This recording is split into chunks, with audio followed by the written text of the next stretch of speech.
سنة كاملة كلها عقبات ووقعات ومشاكل كتير كلكم كنتوا بتواجهوها انتهت هنا 13/7/2023. اخيرا يا جماعه خرجت من التقوقع ورحت اصيف. نسيت الستاند بتاعي ونسيت المايك، وانا كنت فاكره اجيبهم عشان اصور لكم فيديو الاجازه، علشان الفيديو ده مهم. وانا لو كنت استنيت لحد ما ارجع اولا كنت هدفعها. يعني انا دلوقتي لسه وشي الحمد لله يعني في صحه، كمان شويه هتلاقوني بقيت فحمه. طب حاسه التصوير كده مش احلى حاجه، فهحاول اظبط. انا الكلام اللي هقوله ده مهم جدا جدا، لان الاجازه دي بجد انا عملت فيها غلطات كتير قوي. لو رجعت تاني للفتره دي مستحيل اكرر الغلطات دي تاني، فهقول لكم عليها. بس قبل ما ابدا كده اي حاجه واقول لكم اي حاجه، ايه احساسكم دلوقتي وانتوا دلوقتي في الافراج؟ يعني انتوا دلوقتي مفرج عنكم، ايه احساسكم دلوقتي؟ اكيد احساس لا يوصف بصراحه. المهم يعني طبعا انت لسه خارج من امتحانات واتطحنت، فانتوا فعلا ابطال وتعبتوا وتستحقوا ان انتوا تاخدوا اجازه كويسه.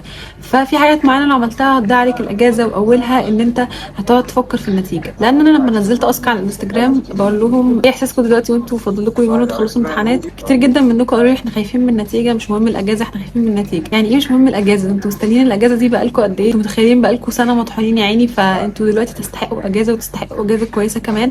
فاول حاجه ما تفكروش في النتيجه، هي مش بحساباتنا خالص. ربنا ليه حسابات تانية، ما تقعدش تحسب في درجات. انا كنت حاسبه لنفسي درجات ان انا هجيب 88%، والحمد لله ما جبتش كده، وجبت الدرجه اللي انا كان نفسي فيها ودخلت الكليه اللي انا نفسي فيها، جبت 91.4 من 10. ولو عايزين نعمل لكم فيديو عن يوم النتيجه وكده قولوا لي في الكومنتس وانا هعمل لكم ان شاء الله الفيديو ده. المهم ان انا برضو كنت متوتره وفضلت مستنيه النتيجه ومش قادره استمتع بالاجازه الا لما النتيجه تظهر. وفعلا عملت كده وفضلت طول الوقت متوتره لحد ما قعدنا تقريبا اسبوعين لحد ما النتيجه ظهرت، او 10 ايام مثلا. فدول كلهم كانوا مضيعين مني، وبجد ما قدرتش ان انا استمتع بالاجازه فيهم خالص. بعد كده النتيجه ظهرت وانا بدات افكر في بشري ولا اسنان ولا علاج طبيعي. طبعا انا كان في دماغي في الاول بشري. انا مجموعي دلوقتي اللي هو 91.4 من 10 ما يجيبش بشري، بس في تنسيق السنه اللي فاتت كان جايب بشري، وانا كنت متوقعه ان هو ممكن يجيب بشري. لما كنت بختار ما بين بشري واسنان وعلاج طبيعي، عشان كنتش اعرف لسه درجه التنسيق كانت ايه او نتيجه التنسيق يعني. فكنت بختار، فلما اخترت يعني وقعدت بقى ادور في الحاجات المساوئ بتاعه الكليات وايه المزايا وكده، فعرفت ان كليه اسنان اكتر حاجه هتناسبني لان هي عمليه. ولما عرفت مميزاتها حسيت ان انا حباها وهعرف اتاقلم فيها، مع اني عمري في حياتي ما اتخيل ان انا اخش طب اسنان في حياتي، لان انا يعني ما بحبش الاماكن الضيقه. فمش متخيله ان انا ممكن اشتغل في مكان ضيق قوي كده ازاي، فمش كنت متوقعه يعني ان انا افكر في اسنان. بس لما عرفت بقى المزايا بتاعتها حبيتها بصراحه. المهم فضلت بقى ابحث عن الكليات وما اعرفش ايه، وضيعت بقى الاجازه. وبعد ما قدمت واستنيت نتيجه التنسيق انا هتقبل فين ولا مش هتقبل فين، فجات لي اسنان السويس وعملت تقليل اغتراب وجيت اسنان الزقازيق. طبعا على ما استنيت نتيجه تقليل الاغتراب ونتيجه التنسيق وحرفيا الاجازه ضاعت، لقيت مش باقي لي بس غير حوالي مثلا 3 اسابيع في الاجازه. طبعا ما لحقتش اعمل فيهم اي حاجه. كان نفسي قوي ان انا ابدا قناه وكده، وكنت عملت فيديو بقى وجربت اصور وكده واتعلمت حاجات وكده، وعملت القناه قبل الكليه باسبوعين وفضلت مكمله فيها. فحسيت ان انا اللي هو ما استمتعتش قوي بالاجازه. موضوع ان انا عملت القناه ده على فكره مش حاجه كانت رخمه بالنسبه لي، بالعكس انا كنت مبسوطه في الاول، لان انا بحب اعمل حاجات جديده واعمل مغامرات جديده يعني. فكنت مبسوطه ما كنتش متضايقه يعني.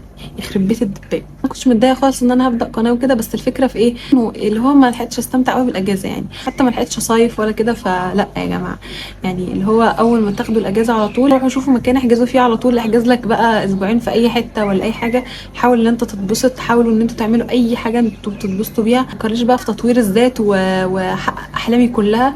يعني اتبسطوا شويه بالاجازه وما تخافوش من النتيجه، صدقوني هي مش بحساباتنا، ربنا ليه حسابات تانية. ما تقعدش بقى تفكر اللي هو ايه، انا ما كتبتش رقم جلوسي، لا اصل انا في حاجه نسيتها، هو انا عملت ايه، طب هو انا كتبت البابل شيت ولا لخبطته، انا اكيد حاسس ان انا ملخبط في البابل شيت. طيب هو ممكن ورقات تضيع، في ناس بجد بيجي لها التفكير ده. فدي كلها وسواس من الشيطان. اول ما يجي لك اي تفكير زي ده حاول ان انت تحذفه من دماغك، حرفيا كده امسحه من دماغك، وحاول ان انت تتبسط باجازتك. اعمل كل حاجه انت نفسك فيها، استمتع، اخرج، اتفسح، قضي وقت مع اصحابك، قضي وقت مع اهلك، نام كتير قوي قوي قوي قوي، لان دي اكتر حاجه بجد انا كنت مشتاقه لها وانا في ثانويه عامه. انا اليوم اللي خدت فيه الاجازه حرفيا رحت جبت حاجات جديده، جبت لبس جديد ليا ونزلت خرجت واستمتعت وكده. بعدين رجعت بقى نمت لي 6 سنين. فناموا وبصوا واعملوا كل اللي نفسكم فيه، ما تفكروش بقى في النتيجه، ما تفكريش بقى في حاجات كتير، تسيب كل حاجه يعني تمشي بطبيعتها. بعدين بقى بقول لكم على شويه حاجات تعملوها مثلا عشان ما تحسوش بالملل في الاجازه، لان الاجازه لما بتطول الواحد بيحس بالملل. فممكن ابقى اعمل لكم الفيديو ده. ولو برضو في ناس مش ثانويه عام بيتفرجوا عليا وعايزيني مثلا اقول لهم ازاي يستغلوا الاجازه، انا برضو قعدت شهر اهو في اجازه من بعد الكليه، فحسيت بملل جدا، وبجد الاجازه ما كانتش حلوه خالص. قاعده كده وانت فاضي مش بتعمل اي حاجه، حتى ما كنتش بصور، فلما بتبقى فاضي ما بتعملش اي حاجه بتبقى بجد ممله جدا. وانا اكتر حد بقى ممكن يقول لك كده، لان انا فعلا جربت الاجازه كده. يعني اللي هو ايه، الاجازه الحرام بجد احسن من الاجازه الحلال بكتير. الاجازه الحرام انت بتبقى حاسس ان انت وراك حاجه تعملها، فلما بتقعد بقى تمسك التليفون او تهزر او تلعب او تخرج مثلا وانت في وسط الدراسه، بتبقى ليها متعه كده، غير لما بتبقى في اجازه وملل بقى، واللي هو طول النهار ماسك التليفون وما بتعملش اي حاجه، بتبقى بجد الاجازه ممله. المهم زي ما قلت لكم، استمتعوا بالاجازه على قد ما تقدروا. الحاجه الوحيده اللي انت ممكن تعملها ان انت تسمع عن الكليات وايه المميزات وايه العيوب، عشان تقدر تحدد انت عايز ايه. ما تختارش مثلا طب بشري عشان انت عايز طب بشري بس، لا، فكر في عيوبها ومميزاتها وشوف هي متناسبه معاك ولا لا، وعلى اساس كده تختار.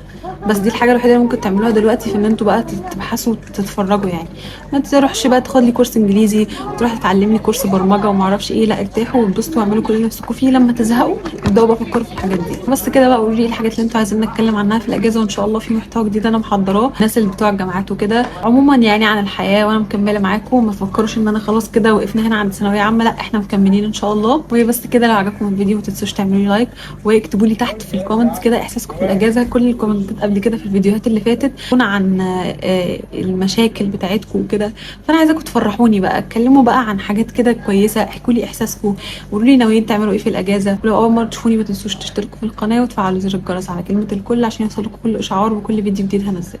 وقبل ما اقفل عايزه اوريكم النسانيس بتاعتي دي، لان انا جيت هنا من سنتين وكان في نسانيس هنا، وبتهيالي كان في نسنس صغير هو نفسه، معرفش هو ما كبرش ازاي، بس استنوا.